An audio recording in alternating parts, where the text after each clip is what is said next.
Hello guys, welcome to Dikshit tutorials, India's learning platform. तो guys, आज हम पढ़ाने वाले हैं वो आज मैं पढ़ाऊंगा कि साइमन कमीशन। देखिए, साइमन कमीशन 1927 में गठित हुआ था। उसी के विरोध में जब पंजाब में विरोध प्रदर्शन हो रहा था साइमन कमीशन के विरुद्ध, तभी लाला लाजपत राय को लाठी चार्ज में मार दिया जाता है। जिसके बाद आक्रोशित जो भगत सिंह हुए, ठीक है, चंद्रशेखर आजाद हुए, राजगुरु हुए, उन्होंने क्या किया, सैंडर्स की हत्या कर दी थी। इसी दौरान क्या थी, सैंडर्स की हत्या कर दी थी। तो उसी दौरान मैं आपको बता दूं, आज हम उस पूरे टाइम फ्रेम को पढ़ने वाले हैं साइमन कमीशन के बारे में। देखो, कल हमने पढ़ लिया था समाजवादी और मार्क्सवादी जैसे विचारधाराओं का जैसे प्रभाव बढ़ता जा रहा था, ठीक है। हमने काकोरी कांड को भी पढ़ लिया था, पढ़ा था या नहीं? तो आज हम वैसे ही स्पष्ट रूप से उस विस्तृत चर्चा के साथ आज हम साइमन कमीशन के विरोध को पढ़ेंगे। देखिए, 1919 में एक जो एक्ट पास होता है वो था मॉन्टेग्यू चेम्सफोर्ड, ठीक है। उसमें बोला गया था कि हम 10 वर्षों के बाद एक समीक्षा करने के लिए, उस एक्ट की समीक्षा करने के लिए एक हम क्या करेंगे, साइमन कमीशन। मतलब वो तब नहीं बोला था कि हम साइमन कमीशन करेंगे, उसने बोला गया था कि हम एक आयोग की का गठन करेंगे जो उस एक्ट में जो जो प्रावधान दिए गए थे उन कार्यों की समीक्षा कर सके। देखिए, 1919 को कौन सा हुआ था, चेम्सफोर्ड, ठीक है, मॉन्टेग्यू चेम्सफोर्ड। उसकी समीक्षा करने के लिए, देखिए 1919 है, ठीक है। अब 10 वर्ष बाद बोला तो 1929 होना चाहिए कि नहीं? अगर ये लागू हुआ 1921 से, तो अगर लागू होने के टाइम पे भी देखा जाए तो 1931 होना चाहिए। लेकिन आयोग का गठन कर दिया गया 1927 को। क्यों कर दिया गया? क्योंकि वहां क्या थी, जो इंग्लैंड में वहां थे चुनावों की वजह से, ठीक है, चुनावों की वजह से 1927 को एक आयोग का गठन किया जाता है।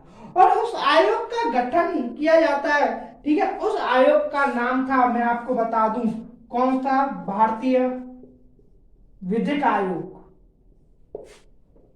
भारतीय विधिक आयोग। देखिए, ये आयोग थी, इसकी क्या की गई, जब अध्यक्ष चुना गया तो अध्यक्ष था, अध्यक्ष कौन सा, साइमन था, sir John Simon, sir John Simon. देखिए, इस साइमन की वजह से ही क्या बोला गया, इसको साइमन कमीशन बोला गया। किसको बोला गया? इसको बोला गया, क्या बोला गया, साइमन कमीशन, साइमन कमीशन। देखिए, इस साइमन कमीशन में क्या है, जो सभी जो सदस्य थे, जो 7 सदस्य थे, वे सभी 7 सदस्य कौन थे, 7 सदस्य श्वेत थे, श्वेत थे। मतलब कोई भी भारतीय ऐसा नहीं था उसमें कि जो भारतीय लोग हो जो उस समीक्षा कर सके। सभी कौन थे, अंग्रेज थे, ठीक है। पहला जो मैं आपको बताऊंगा, जब प्रतिक्रिया बताऊंगा, उस प्रतिक्रिया में मैं आपको बताऊंगा कि एक रीजन ये भी था कि कोई भी इंडियन नहीं था। अगर कोई इंडियन नहीं है, इंडियन परिस्थितियों को नहीं जान सकता, तो वो बताइए क्या समीक्षा करेगा?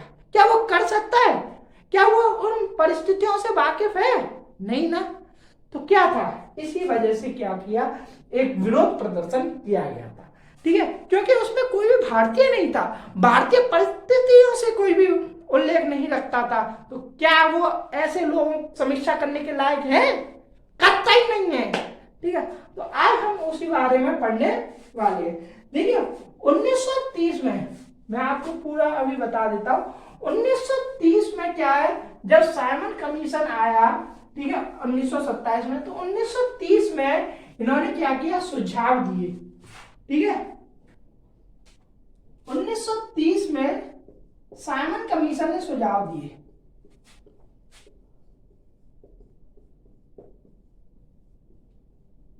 सुझाव दिए। देखिए, इन सुझावों में मैं आपको बता दूं, जो पहला जो मेन, देखो यहां मैं आपको मेन बताऊंगा, लेकिन जब मैं नेहरू रिपोर्ट और साइमन कमीशन के बीच में जब मैं आपको डिफरेंस बताऊंगा, तब मैं आपको एक विस्तृत चर्चा बता दूंगा। यहां आपको एक ओवरव्यू देना चाहता हूं। देखिए, इसमें क्या गया, प्रांतीय क्षेत्रों में कानून क्षेत्रों में कानून तथा व्यवस्था सहित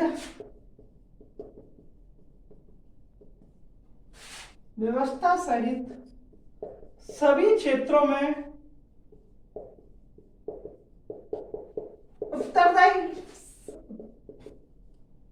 उत्तरदायी सरकार गठित की जाए। ठीक है। जो दूसरा जो था उसमें बोला गया था केंद्रीय विधानमंडल का पुनर्गठन किया जाए। केंद्रीय विधानमंडल का पुनर्गठन किया जाए। इस पुनर्गठन के दौरान मैं आपको बता दूं, इसमें क्या है, संघीय भावना होनी चाहिए। कैसी भावना होनी चाहिए? संघीय भावना। ठीक है। वही इसका दूसरा बता दूं कि इसके जो सदस्य प्रांतीय विधानमंडलों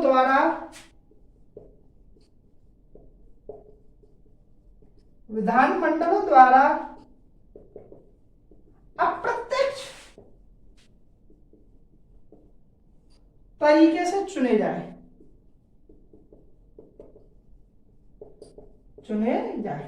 इसका अगर मैं आपको थर्ड पॉइंट बता दूं कि केंद्र में उत्तरदायी सरकार का गठन ना किया जाए। तो थर्ड पॉइंट क्या था? केंद्र में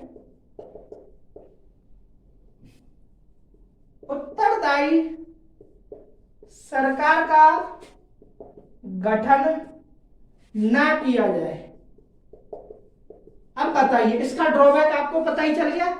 उत्तरदायी सरकार का गठन ना किया जाए मतलब कि जो काम वो कर रहे हैं करने दो, उनसे कोई भी जवाब तलब नहीं करेगा। तो बताइए, क्या ऐसे चल सकता है?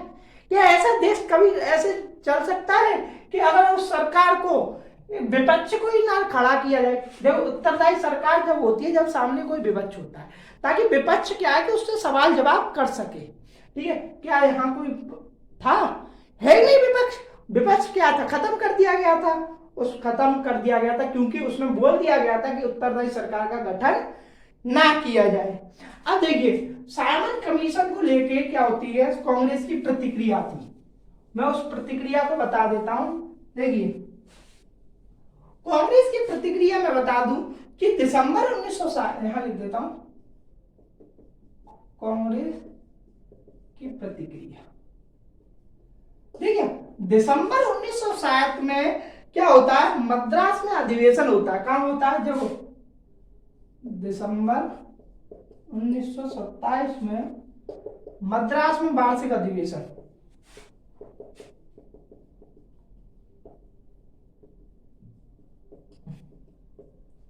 ठीक है। वार्षिक अधिवेशन हुआ और इसकी जो अध्यक्षता कौन कर रहा था? जो अध्यक्ष था एम ए अंसारी।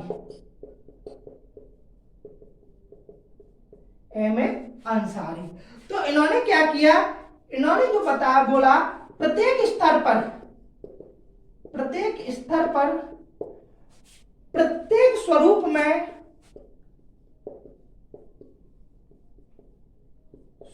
में साइमन कमीशन का बहिष्कार किया जाए। साइमन कमीशन का बहिष्कार किया जाए।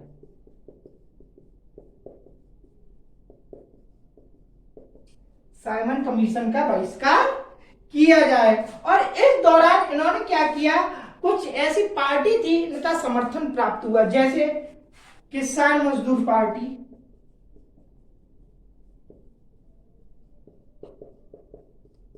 के साथ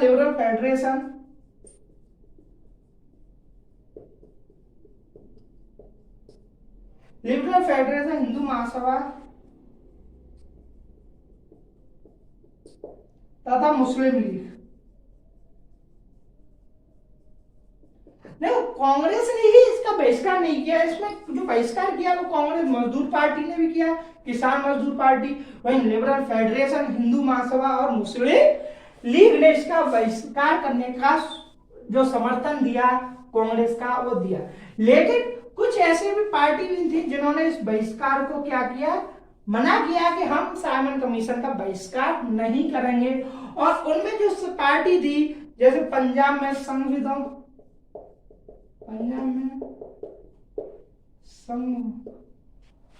संघवादियों, ठीक है, तथा दक्षिण भारत में जस्टिस पार्टी, दक्षिण भारत में जस्टिस पार्टी, इन्होंने क्या किया, बहिष्कार ना करने का फैसला लिया। देखो, बहिष्कार ना करने का फैसला लिया। कौन दो पार्टी थी, पंजाब में संघवादियों तथा दक्षिण भारत में जस्टिस पार्टी।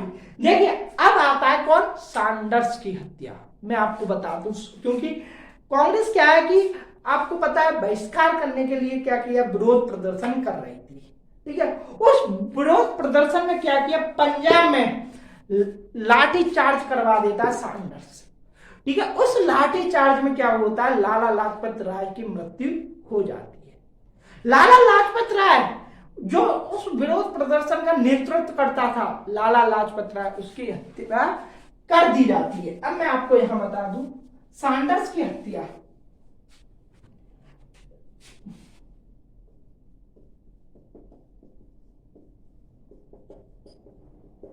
जो, ठीक है, लाहौर में होती है दिसंबर 1928 में,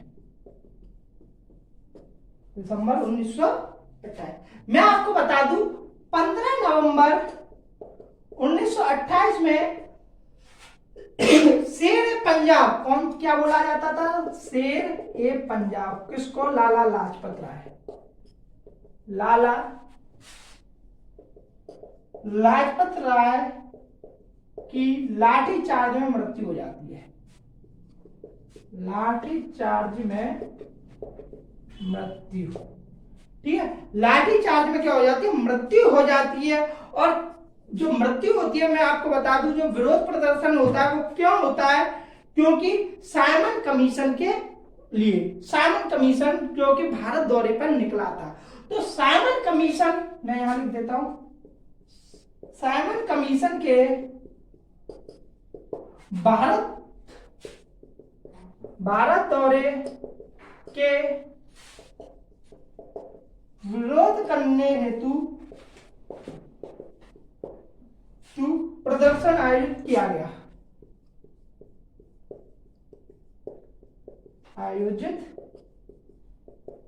किया गया, ठीक है। जिसमें कि मैं आपको बता दूं, हिंदुस्तान, मैंने आपको कल बताया अभी टाइम, कौन से, Hindustan socialist Republic association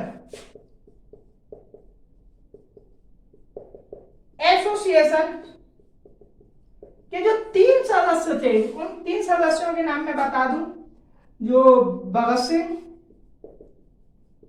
Chandrashekhar Azad,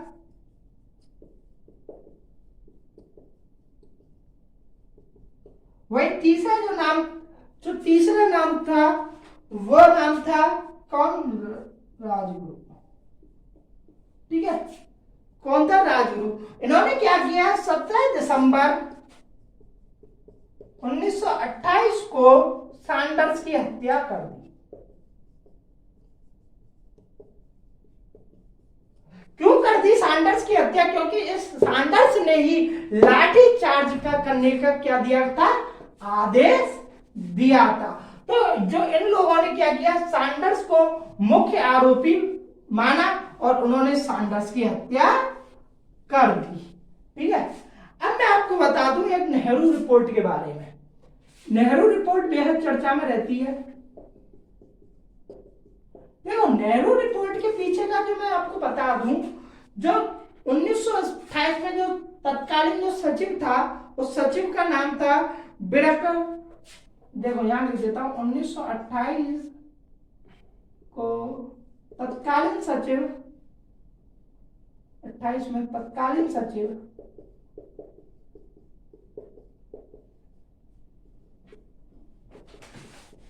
Lord बिरकनहेड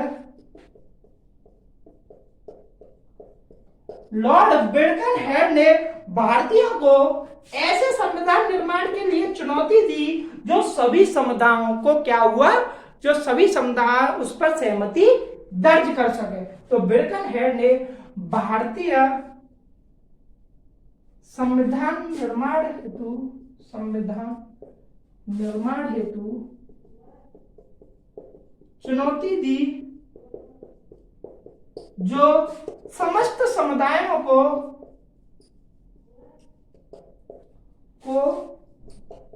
स्वीकार हो। ठीक है, किसने दी थी? 1928 में सचिव जो था बिरकनहेड, उसने क्या किया, भारतीय लोगों को बोला कि अगर आप लोग साइमन कमीशन का विरोध कर रहे हो तो आप खुद ऐसा संविधान का मसौदा तैयार करो जो समस्त समुदाय को एक स्वर में सभी उसको स्वीकार कर सके। ठीक है, तो उसने क्या किया, फिर क्या हुआ कि इसके बाद एक सर्वदलीय बैठक बुलाई जाती है। ठीक है, एक सर्वदलीय बैठक बुलाई जाती है जिसमें मोतीलाल नेहरू की अध्यक्षता में उप समिति का गठन किया जाता है। मोतीलाल नेहरू की अध्यक्षता में उप समिति का गठन। देखिए, उप समिति में कौन कौन सदस्य रहते हैं उनका नाम मैं आपको बता दूं, जैसे अली इमाम, ठीक है, जो दूसरे नाम थे सुभाष चंद्र बोस,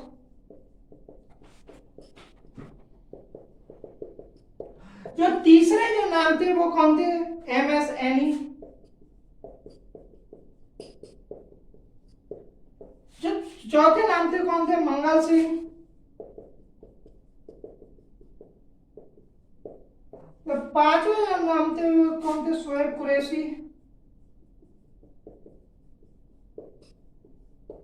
ठीक है, जो छठा नाम था वो कौन था, GI प्रधान,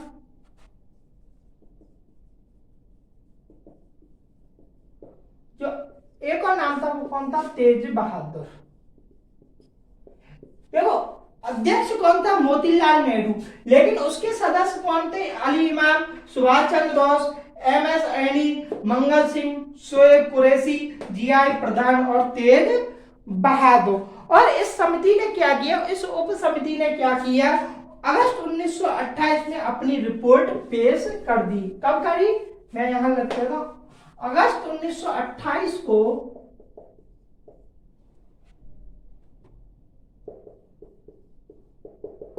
अपनी रिपोर्ट पेश की। इस रिपोर्ट को ही क्या बोला गया था, नेहरू रिपोर्ट।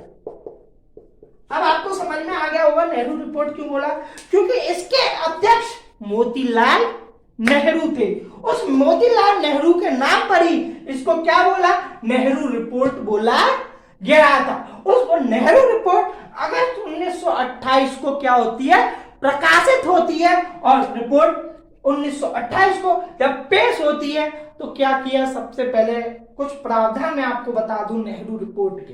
देखिए, नेहरू रिपोर्ट का जो सबसे पहले जो मैं आपको बता दूं कि इसके बाद जब की जाती है, जैसे बोलते हैं ना, अगर 1928 में ये पेश की गई तो कहां पेश की गई, कभी कभी क्वेश्चन बनता है। ठीक है, हमको वो क्वेश्चन पकड़ना है, हमको एग्जामिनर के माइंड से खेलना है और उसी आधार पर हम एक भी ऐसा कोई भी छोटा से छोटा पॉइंट नहीं छोड़ेंगे जो हमारे, क्योंकि लोग आप क्या बोलते हैं, ये तो आउट ऑफ सिलेबस था। अबे आउट ऑफ सिलेबस कुछ नहीं होता, आपको पढ़ाया नहीं गया, आप खुद नहीं पढ़ रहे, क्या एग्जामिनर पागल है, उसने भी तो कहीं से पढ़ा होगा ना। आउट ऑफ सिलेबस कुछ नहीं होता, बस खुद को पढ़ना होता है। ठीक है, ये बहाने होते हैं, क्योंकि कुछ क्या होते हैं, कुछ लोग पढ़ते ही नहीं है। अबे पढ़ोगे नहीं तो वो तो सब कुछ तुम्हारे माइंड से ऊपर, आउट ऑफ सिलेबस नहीं, वो आउट ऑफ माइंड भी होते हैं। ठीक है, तो इसलिए हर कुछ पढ़ना पड़ेगा आपको दीक्षित ट्यूटोरियल्स के साथ। तो देखिए, तो लखनऊ में डॉक्टर अंसारी की अध्यक्षता में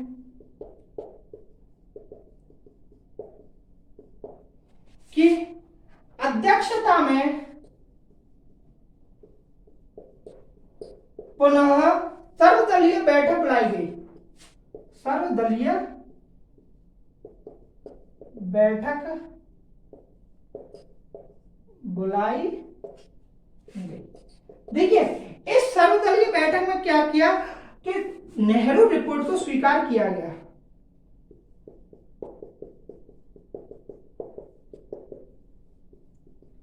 देखो मैं आपको यहां बताऊंगा, मोहम्मद अली जिन्ना इसका विरोध करते हैं क्योंकि उनकी कुछ मांगे थी, ठीक है, लेकिन ये कांग्रेस क्या करती है, उनकी मांगों को क्या करती है, नजरअंदाज कर देती है, अस्वीकार कर देती है, जिसकी वजह से इस सर्वदलीय से कौन हट जाता है, मुस्लिम लीग हट जाती है। लेकिन बाद में मैं आपको बताऊंगा।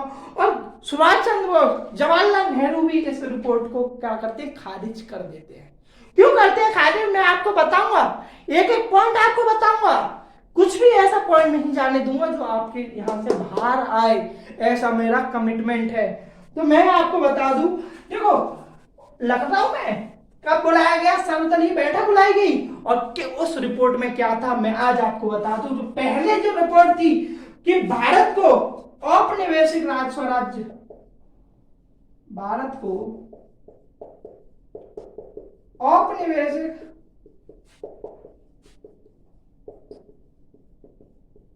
स्वराज्य अतिशीघ्र देने की सिफारिश, अतिशीघ्र देने की सिफारिश। इसी वजह से जो युवा नेता थे जवाहरलाल नेहरू, सुभाष चंद्र बोस, इसी पॉइंट से रुकना रहा, क्योंकि वो क्या चाह रहे थे, पूर्ण स्वराज। यहाँ जो दी गई थी वो कौन सी दी गई थी, औपनिवेशिक स्वराज की क्या मांग की गई थी, औपनिवेशिक स्वराज की मांग की गई थी, और जो युवा वर्ग था वो पूर्ण स्वराज मांग रहा था। इसी वजह से जवाहरलाल नेहरू और जो सुभाष चंद्र बोस इस रिपोर्ट को खारिज कर देते हैं, ठीक है। जो दूसरा पॉइंट था मैं आपको यहां बता दूं, दूसरा पॉइंट था सांप्रदायिक निर्वाचन प्रणाली को समाप्त, सांप्रदायिक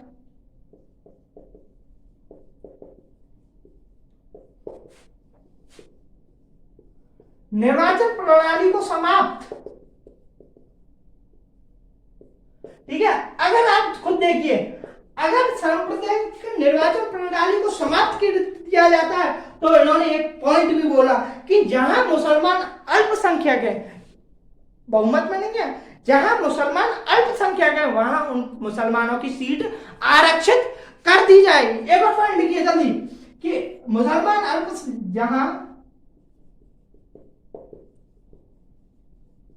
मुसलमान अल्पसंख्यक हो वहां सीटें आरक्षित कर दी जाए। बोला जाए तो पॉइंट समझ लेना, अल्पसंख्यक जहां मुसलमान बहुमत में है वहां नहीं मांग रहे, जैसे पंजाब, जैसे बंगाल, उसमें क्या है, मुसलमान पूर्ण बहुमत में थे, मतलब बोला जाए तो बहुमत में थे, अल्पसंख्यक नहीं थे, ठीक है। तो वहां पर क्या था, वहां सीट रिजर्व नहीं की जाएंगी, ये सीट कहां आरक्षित की जाएंगी, जहां मुसलमान अल्पसंख्यक हो, ठीक है। आइए तीसरे पॉइंट पे, भाषाई आधार पर प्रांतों की स्थापना की जाए। यहां तीसरा पॉइंट लिख देता हूं कि भाषाई आधार पर प्रांतों का गठन, ठीक है। कौन सिफारिश कर रहा है, नेहरू रिपोर्ट, कौन अध्यक्ष कौन है, मोतीलाल नेहरू। आइए चौथे पॉइंट पे, चौथा पॉइंट क्या कह रहा है कि मौलिक अधिकार दिए जाए। टोटल कितने मौलिक अधिकार हैं कि बोलिए, 19 मौलिक अधिकार दिए जाए, अधिकार दिए जाए। बोला यार क्या बोल रहा है, मौलिक अधिकार कितने, 19। कौन बोलता है, नेहरू रिपोर्ट। जैसे मौलिक अधिकार में कुछ मैं बता दूं, जैसे महिला को समान अधिकार, महिला को समान अधिकार, ठीक है। एक मौलिक अधिकार ये भी होना चाहिए, वही क्या होना चाहिए, संघ बनाने की स्वतंत्रता, संघ बनाने की स्वतंत्रता, ठीक है।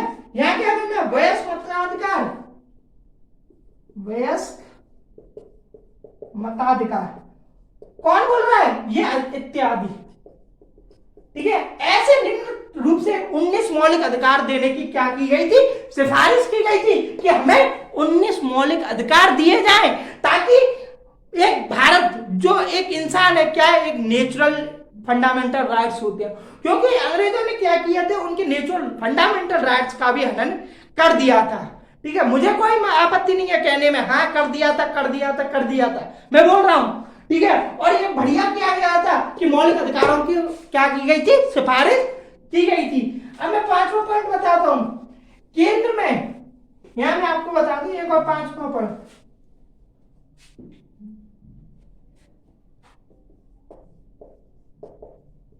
केंद्र में भारतीय संसद तथा व्यवस्थापिका में 2 सदन हो।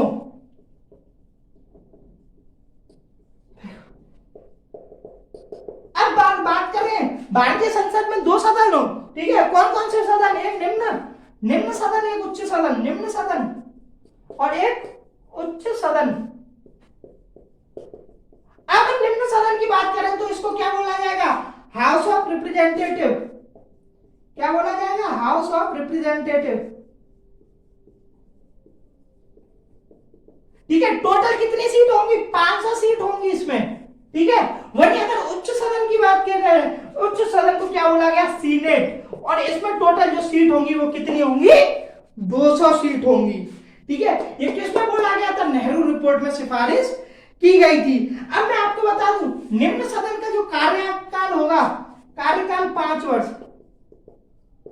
अगर इसका कार्यकाल 5 वर्ष है तो इसका कार्यकाल 7 वर्ष,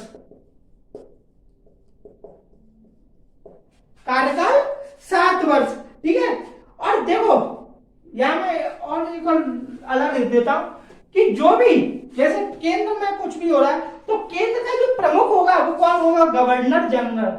यहां पॉइंट लिखिए, केंद्र का, क्योंकि पूर्ण स्वराज की बात नहीं की गई थी, किसकी बात की गई थी, औपनिवेशिक स्वराज की, इसलिए केंद्र का प्रमुख कौन होगा,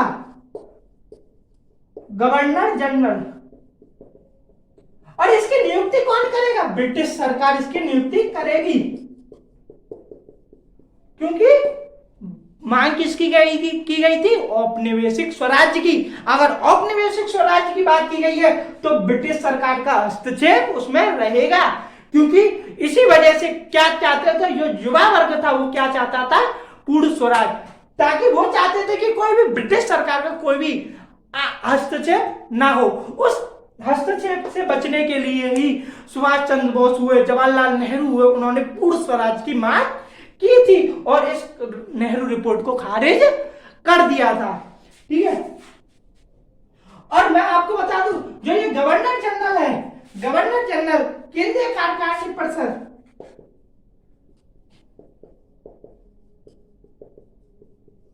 कार्यकारिणी परिषद की सलाह पर काम करेगा। और देखो, अगर केंद्रीय कार्यकारिणी परिषद पर कौन सलाह पर कौन काम करेगा, गवर्नर जनरल, तो ये क्या हुआ, केंद्रीय व्यवस्थापिका के प्रति उत्तरदायी होगा, केंद्रीय व्यवस्थापिका के प्रति उत्तरदायी होगा। बोला जाए तो केंद्रीय हस्तक्षेप है, लेकिन ठीक है, ब्रिटिश सरकार का हस्तक्षेप है, लेकिन उसको बोल दिया गया था कि केंद्रीय व्यवस्थापिका के प्रति आप उत्तरदायी हो, आपको आपसे सवाल जवाब किया जाएगा और आपको क्या है, सवाल जवाबों के उत्तर, स्पष्ट उत्तर आपको देने पड़ेंगे, राजी राजी गैर राजी। ठीक है, अब मैं आपको बता दूं, प्रांतीय, ये तो हुआ बात क्या, किसकी, केंद्रीय व्यवस्थापिका की। अब बात करें प्रांतीय व्यवस्थापिका की, तो प्रांतीय व्यवस्थापिकाओं का जो कार्यकाल होगा वो होगा 5 वर्ष।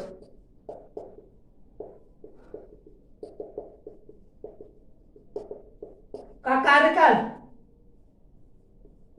कितने वर्ष निर्धारित किया गया, मतलब सिफारिश की गई 5 वर्ष, 5 वर्ष। और इसका जो प्रमुख होगा, प्रमुख कौन होगा, गवर्नर, गवर्नर प्रमुख। देखिए वहां प्रमुख था गवर्नर जनरल, लेकिन यहां प्रमुख कौन है, गवर्नर। आई बात समझ में, ठीक है, तो गवर्नर इसका प्रमुख है। ठीक है, और ये किसकी सलाह पर काम करेगा, प्रांतीय कार्यकारिणी प्रांतीय कार्यकारिणी परिषद की सलाह पर काम करेगा।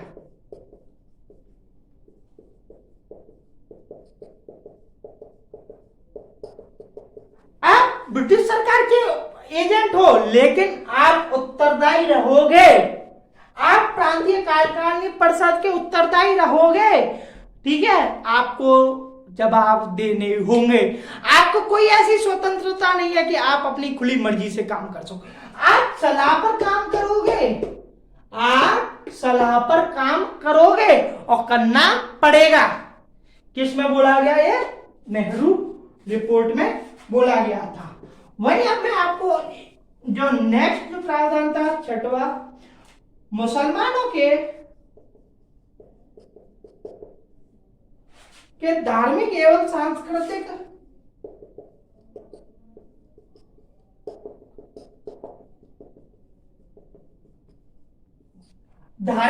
सांस्कृतिक हितों की पूर्ण सुरक्षा।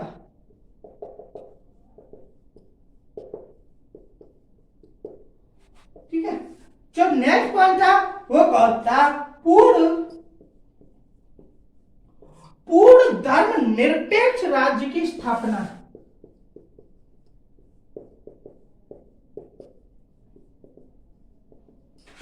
किसमें बोला गया था? ये नेहरू रिपोर्ट में, ठीक है। पूर्ण धर्म निरपेक्ष राज्य की स्थापना, पूर्ण धर्म निरपेक्ष, ठीक है, राज्य की स्थापना। देखिए नेक्स्ट पॉइंट पे आपको बता दूं, कार्यपालिका को विधानमंडल के प्रति उत्तरदायी बनाया जाए। कार्यपालिका को विधानमंडल के प्रति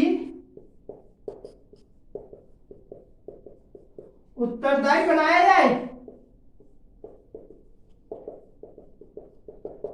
बोला जाए तो कार्यपालिका जो काम कर रही है वो उसका उत्तर कहां देना पड़ेगा? आपको विधानमंडल में देना पड़ेगा, ठीक है, देना पड़ेगा। और क्योंकि इससे क्या एक पारदर्शिता आती है, क्योंकि किसी से आप अगर जवाब तलब करोगे तो एक पारदर्शिता दर्शाई जाती है, ताकि मैं कोई काम कर रहा हूं, ठीक है, तो मेरा जो टीम है वो मैं उसके प्रति क्या हूं? आप बोलो क्या हूं? जवाबदेहिता। मैं उसको जवाब दूंगा, ठीक है, क्योंकि मैं अपने आप को कार्यपालिका का हिस्सा मानता हूं। वो विधानमंडल के सदस्य हैं तो मैं विधानमंडल के प्रति उत्तरदायी हूं, तो मैं उत्तर दूंगा उन्हें। वो मेरे से प्रश्न करेंगे तो मैं उनको स्पष्ट उत्तर दूंगा, ताकि एक पूर्ण क्या हो सके, एक पारदर्शिता आ सके हमारे कामों में, ठीक है। तो ये क्या थी? कार्यपालिका विधानमंडल के प्रति क्या है? उत्तरदायी है, उसको उत्तरदायी बनाया जाना चाहिए। ऐसी सिफारिश नेहरू रिपोर्ट में की गई थी, ठीक है। वही अगर मैं 9th पॉइंट एक और बता दूं आपको, जो 9th पॉइंट था कि केंद्र और प्रांतों में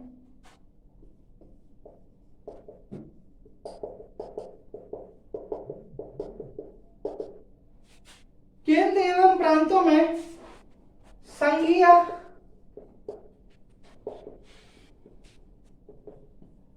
आधार पर शक्तियों का विभाजन।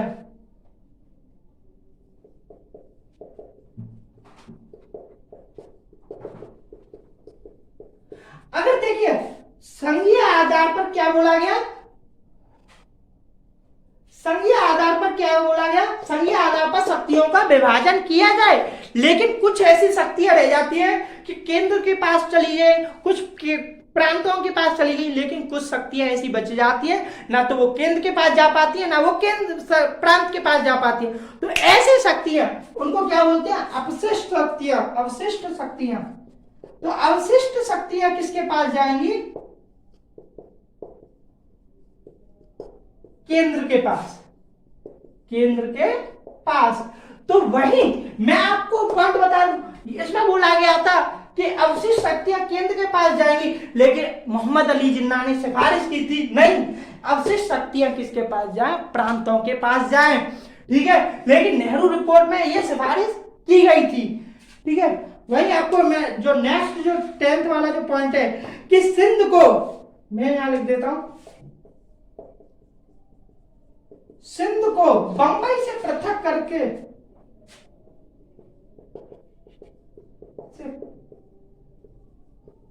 पृथक कर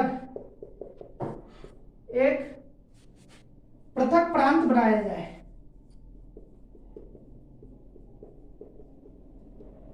एक पृथक प्रांत बनाया जाए। कौन कहता है? नेहरू रिपोर्ट में कि बोला गया कि आप बंबई से सिंध को अलग कीजिए। पृथक मतलब अलग करना, किस अलग कीजिए और सिंध को क्या किए, एक अलग प्रांत बनाइए। तो जो 11वां पॉइंट था मैं आपको यहां बता देता हूं। तो 11वां पॉइंट बोला गया कि भारत में एक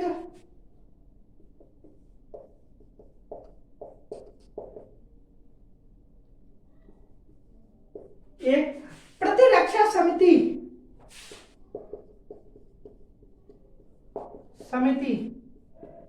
उच्चतम न्यायालय कौन है? उच्चतम न्यायालय तथा लोक सेवा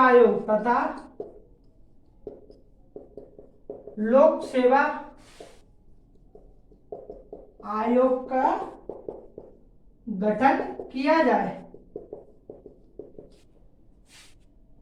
आयोग का गठन किया जाए किसमें बोला गया? नेहरू रिपोर्ट में ऐसा बोला गया। वहीं अगर 12वें पॉइंट में आपको बता दूं, क्योंकि मैं थोड़ा इंक डाल ले,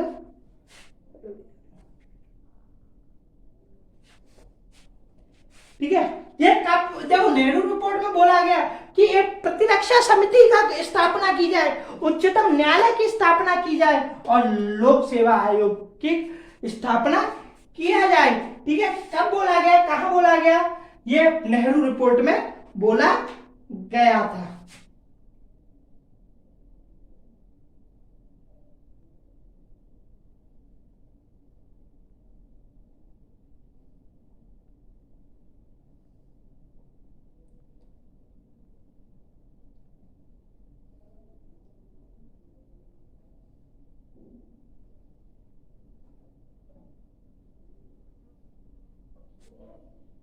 मजे आ रहा है गाइस? लेक्चर कैसा लग रहा है कमेंट करके जरूर बताइएगा। ठीक है, ऐसा पढ़ाऊंगा कि आपको एक ही बार में ये सब कुछ समझ में आ जाए। ठीक है, ऐसा पढ़ो कि बार बार आपको पढ़ने की जरूरत ही ना पड़े, एक बार पढ़ो, रिवीजन करो बस।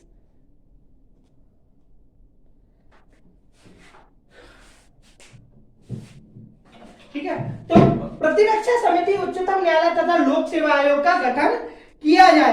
वहीं अगर मैं बात करूं तो देशी राज्यों के अधिकार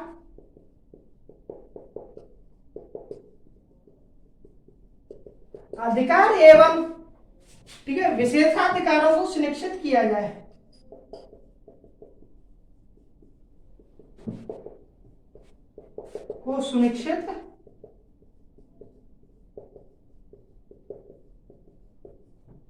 विशेषाधिकारों को सुनिश्चित किया जाए, मतलब इसमें बोला गया कि उत्तरदायी शासन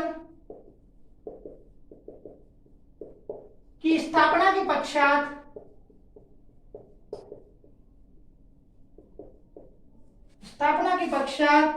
ही किसी राज्य को संघ में सम्मिलित किया जाए।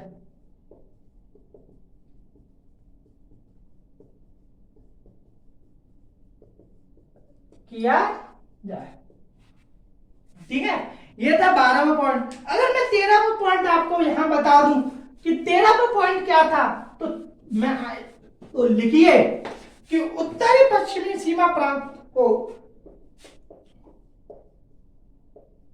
उत्तरी पश्चिमी सीमा प्रांत को, ठीक है, सीमा प्रांत ब्रिटिश भारत के अन्य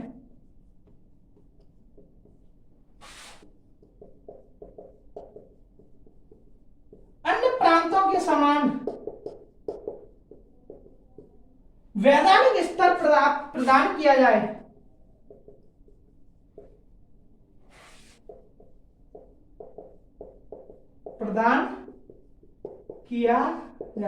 किसमें बोला गया था? ये नेहरू रिपोर्ट में ऐसा प्रावधान दिया गया था। ठीक है, अब ये था नेहरू रिपोर्ट के कुछ ऐसे प्रावधान मैंने आपको सब कुछ बता रहा हूं, क्योंकि ये क्या है कि ऐसे क्वेश्चन स्टेटमेंट वाले क्वेश्चन आ जाते हैं।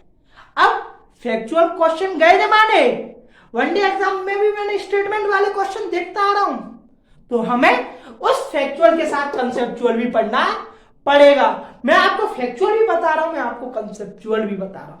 मैं आपका कुछ भी ऐसा बाहर नहीं जाने दूंगा अपने कंटेंट से, ये मैं आपसे कमिटमेंट करता हूं। आगे भी किया है, अभी भी कर रहा हूं, आगे भी करूंगा, पीछे भी किया है, ठीक है। चलो अब आता हूं मोहम्मद अली जिन्ना ने। देखो मोहम्मद अली जिन्ना क्या करता है, इसमें 3 सिफारिश संशोधन सिफारिश करता है। मैं आपको बता देता हूं कि मोहम्मद अली जिन्ना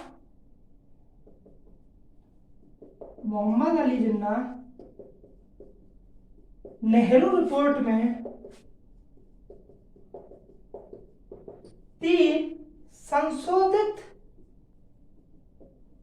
संशोधन प्रस्तुत करता है। देखो पहला जो क्या था, तो पहला था कि केंद्रीय विधानमंडल में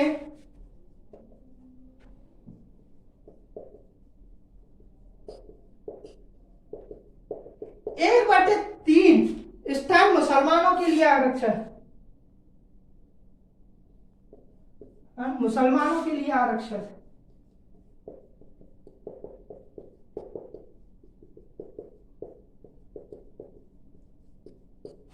ठीक है, मुसलमानों के लिए आरक्षण। वहीं दूसरा मैं बता दूं, वयस्क मताधिकार की व्यवस्था होने तक पंजाब तथा बंगाल के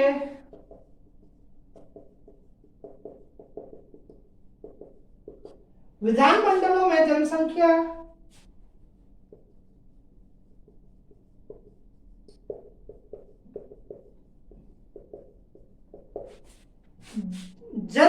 के अनुपात में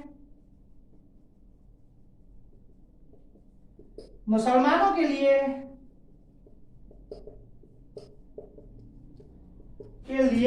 सीटें आरक्षित की जाए।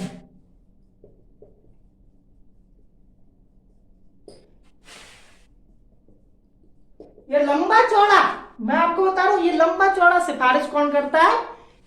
मोहम्मद अली जिन्ना बोलता है कि वयस्क मताधिकार की व्यवस्था होने तक, ठीक है, पंजाब तथा बंगाल के विधानमंडलों की जनसंख्या के अनुपात में मुसलमानों के लिए सीटें आरक्षित की जाएं। ये कौन बोलता है? मोहम्मद अली जिन्ना।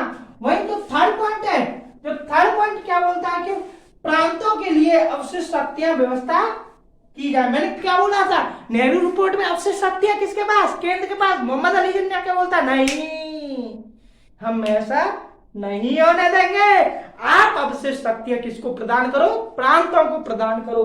तो तीसरा पॉइंट लिखो सभी मेरे साथ कि प्रांतों के लिए अवशिष्ट शक्तियों की व्यवस्था की जाए।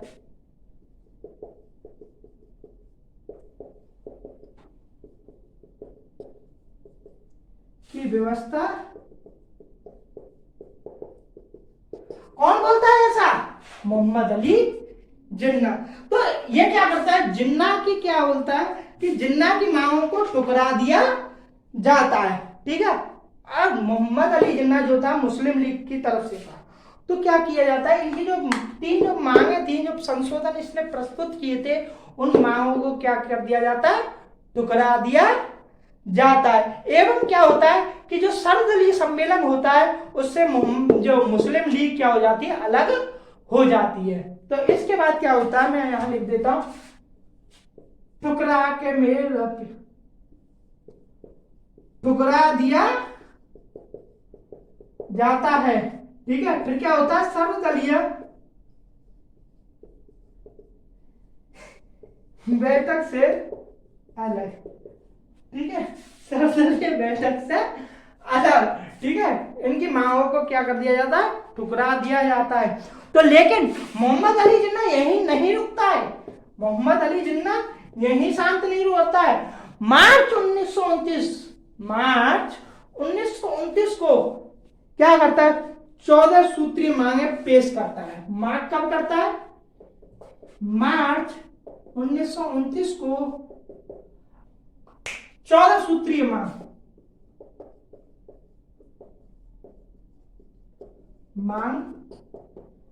पेश।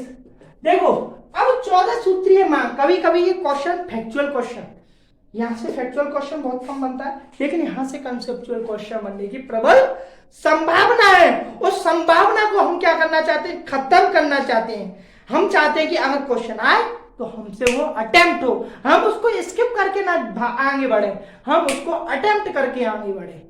ठीक है, स्किप करके आगे बढ़ने के लिए तो और भी लोग हैं, लेकिन हमको उन भीड़ से क्या करना, अलग होना है। हम वो अलग होके दिखाएंगे, लेकिन आप हमारे साथ लगातार बने रहिए। तो आइए 14 सूत्रीय मांग, जो पहली जो मांग थी, यहां लिखिए सभी मेरे साथ कि देश के सभी विधानमंडलों,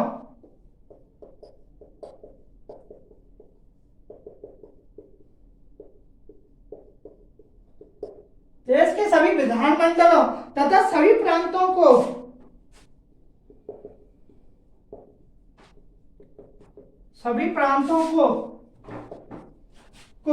अन्य निर्वाचित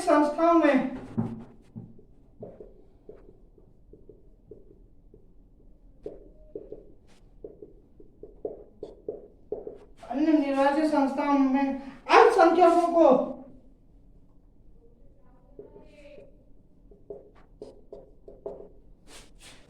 को पर्याप्त एवं प्रभावी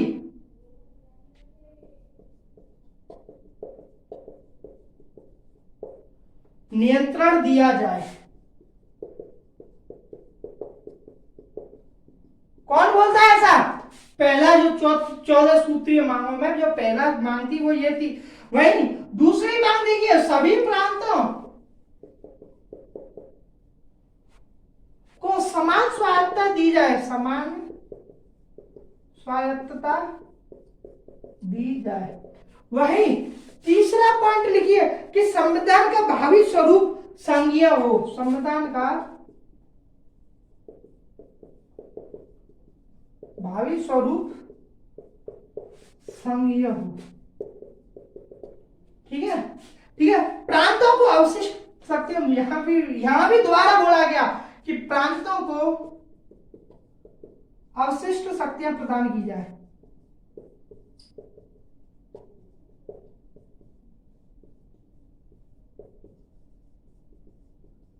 कौन बोलता है ऐसा?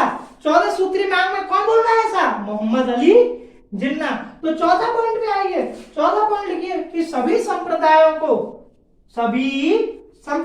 को धर्म पूजा, यहां लिखिए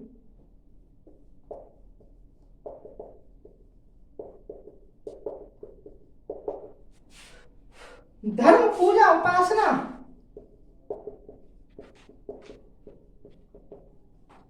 उपासना विश्वास प्रचार एवं शिक्षा की पूर्ण स्वतंत्रता दी जाए।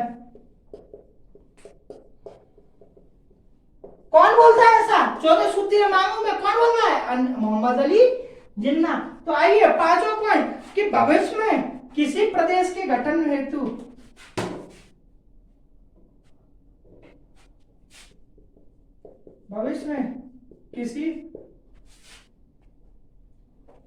किसी प्रदेश के गठन या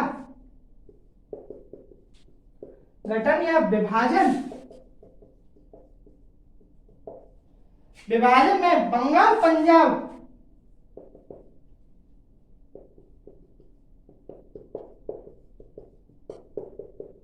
एवं उत्तरी पश्चिम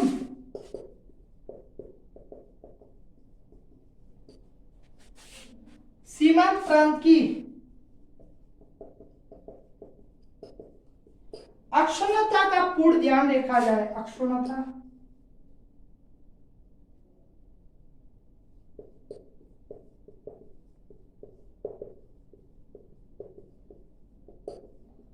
कौन बोलता है ऐसा? मोहम्मद जिन्ना।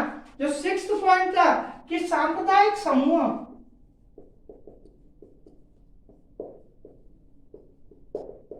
सांप्रदायिक समूहों का निर्वाचन पृथक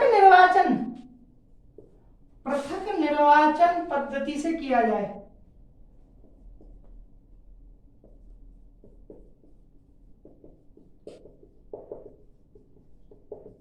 देखिए इसका मतलब क्या है कि सांप्रदायिक समूहों का निर्वाचन जो किया जाएगा वो किससे किया जाए? पृथक निर्वाचन पद्धति से किया जाए। ये कौन बोल रहा है? 14 सूत्री मांगों में मोहम्मद अली जिन्ना ऐसा बोल रहा है। तो आइए जो सातवीं जो मांग थी, जो प्रमुख मांग थी, जो हम पढ़ रहे हैं 14 सूत्रीय मांगों को, जो सातवीं मांग थी, आइए कि केंद्रीय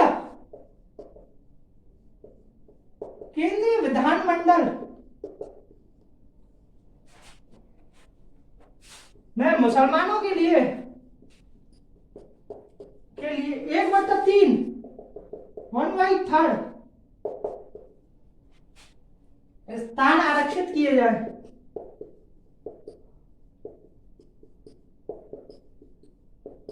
किसने बोला? मोहम्मद अली जिन्ना ने ऐसा बोला। आइए 8वां पॉइंट देखिए। 8वां पॉइंट क्या कह रहा है? किसी निर्वाचित निकाय या विधानमंडल में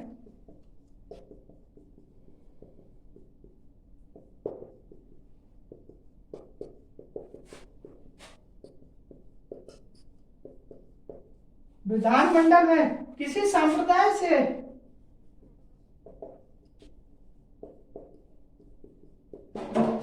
संबंधित कोई विधेयक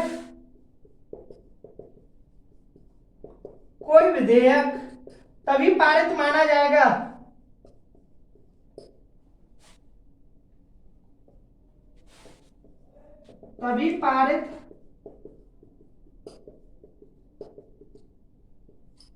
जाएगा जब उस संप्रदाय के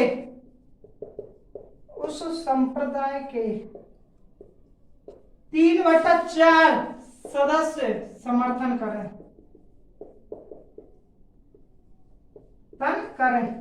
ठीक है, ये किसने बोला? मोहम्मद अली जिन्ना ने। ठीक है, कौन सा होता है ये? ठीक है। और जो 9वां जो पॉइंट था, ठीक है, कि सिंध को बंबई प्रांत से अलग करके नया प्रांत बनाया जाए।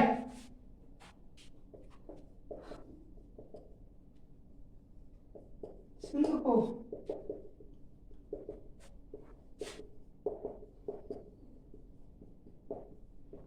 एक नया प्रांत बनाया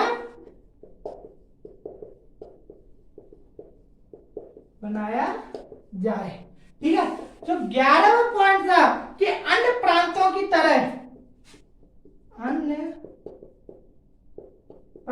तरह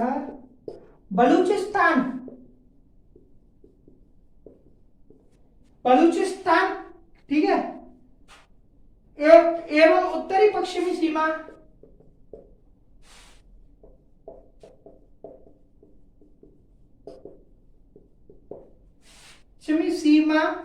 प्रांत में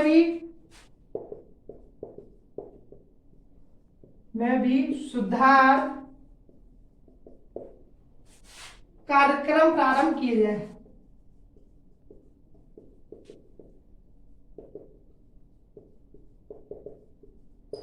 ठीक है, जो 12वां पॉइंट क्या बोलता है? ठीक है, देखिए ये 9वां पॉइंट हुआ है ना, चलो हाँ, ठीक है। तो क्या बोलता है कि सभी जितने भी सरकारी सेवाओं में योग्यता के आधार पर मुसलमानों को पर्याप्त अवसर दिए जाएं। ठीक है, यहां लिख देता हूं, सभी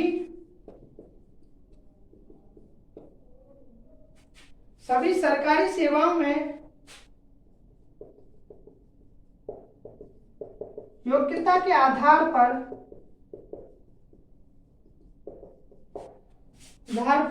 मुसलमानों को पर्याप्त अवसर दिए जाए या अवसर दिया जाए। ठीक है, ये किसमें बोला गया? 14 सूत्रीय मांगों में ऐसा बोला गया था। ठीक है, अब आइए जो 12वां पॉइंट क्या बोला जाता है, 12वां पॉइंट बोला जाता है कि सभी विधानमंडलों में, सभी प्रांतीय विधानमंडलों में 1/3 स्थान मुसलमानों के लिए आरक्षित किए जाए। ठीक है, मुसलमानों के लिए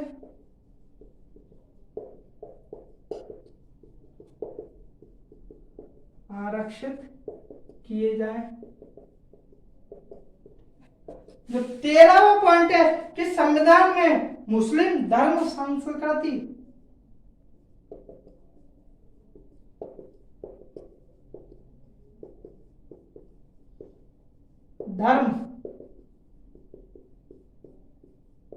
मुस्लिम धर्म संस्कृति भाषा, ठीक है, व्यक्ति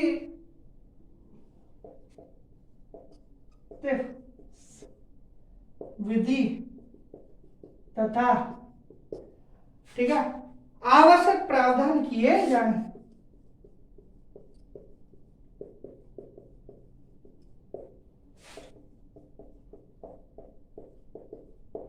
ठीक है, जो लास्ट जो 14वीं जो मांग थी कि केंद्रीय विधानमंडलों द्वारा, केंद्रीय विधानमंडलों द्वारा भारतीय संघ के सभी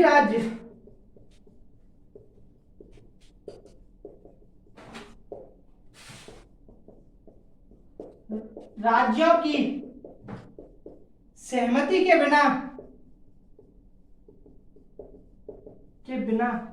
कोई संवैधानिक संशोधन ना किया जाए, के बिना कोई संवैधानिक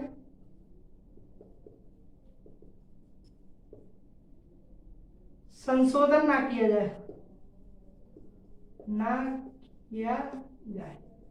ठीक है, किसमें बोला गया, 14 सूत्रीय मांगों में, कि केंद्रीय विधानमंडल द्वारा भारतीय संघ के सभी राज्यों की सहमति के बिना कोई भी संवैधानिक संशोधन ना किया जाए। तो ये कौन सी 14 सूत्रीय मांग थी, किसकी मांग थी ये, तो मोहम्मद अली जिन्ना की। अब देखिए मैंने क्या बोला कि नेहरू रिपोर्ट को बहुत लोगों ने क्या किया, अस्वीकार कर दिया। मैंने आपको बता दिया मुस्लिम लीग ने अस्वीकार क्यों किया, क्योंकि मोहम्मद अली जिन्ना की जो संशोधित जो मांग थी उनको अस्वीकार कर दिया गया था, जिससे कि वो सर्वदलीय बैठक से क्या हो गया था, अलग हो गया था। वही मैंने आपको बताया था कि जवाहरलाल नेहरू और जो सुभाष चंद्र बोस थे उन्होंने भी इस पर असहमति जताई थी, क्योंकि वे पूर्ण स्वराज की मांग कर रहे थे। ठीक है, और क्या किया जाता है कि जवाहरलाल नेहरू एवं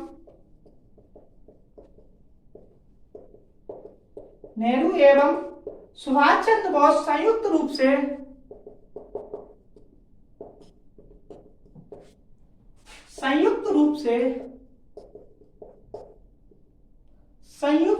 से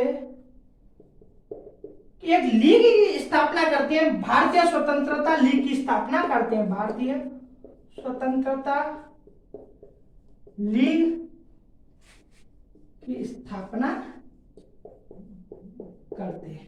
तो गाइस कैसा लगा आपको सेशन, था कोई शानदार साइमन कमीशन का विरोध। ठीक है, आज हमने इसको पूर्ण रूप से पढ़ लिया। तो ऐसे ही कल हम सबने अवज्ञा आंदोलन और गोलमेज सम्मेलन को पढ़ने वाले हैं। आज हमने पढ़ा कि कैसे सैंडर्स की हत्या की गई, क्यों की गई, क्योंकि लाला लाजपत राय को लाठीचार्ज में मार दिया गया था, जिससे कि भगत सिंह, चंद्रशेखर आजाद, राजगुरु किसको दोषी मानते थे, सैंडर्स को मानते थे, इसलिए क्या माना गया, उसको समाप्त कर दिया गया था, उसकी सांसें को रोक दी गई थी। ठीक है, इसकी सांसों को रोक दी गई। फिर हमने नेहरू रिपोर्ट को पढ़ा, हमने फिर क्या मांगा, जिन्ना की 14 सूत्रीय मांगों को पढ़ा था। तो गाइस अगर ये सेशन आपको अच्छा लगा हो तो अपने सभी भाई बहन प्यार मोहब्बत इस खास के सभी लोगों के साथ क्या कर दीजिए, शेयर कर दीजिए और इस सेशन को लाइक करना ना भूलिए और शेयर कीजिए ज्यादा से ज्यादा एंड सब्सक्राइब दिस चैनल। जय हिंद, जय भारत।